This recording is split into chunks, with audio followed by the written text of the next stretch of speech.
திருப்பாவை பாசுரம் 4.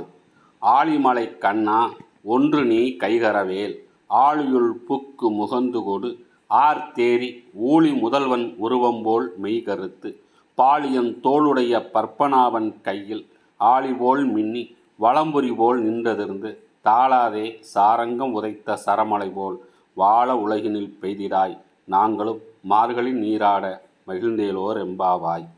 இதன் பொருள்: மேகத்திற்கு அதிபதியான வர்ணனாக விளங்குகின்ற கண்ணா, நாங்கள் சொல்வதை கேள்.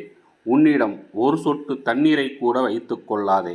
கடல் நீர் முழுவதையும் முகர்ந்து கொண்டு மேலே சென்று உலகாளும் முதல்வனாகிய கண்ணனின் நிறம்போல் கருத்து வலிமையான தோள்களை உடைய பத்மநாபனின் கையில் உள்ள பிரகாசமான சக்கரத்தைப் போல் மின்னலை வீசி வலம்புரி சங்கு ஒலிப்பது போல் இடி ஒலி எழுப்பி வெற்றியை மட்டுமே ஈட்டும் அவனது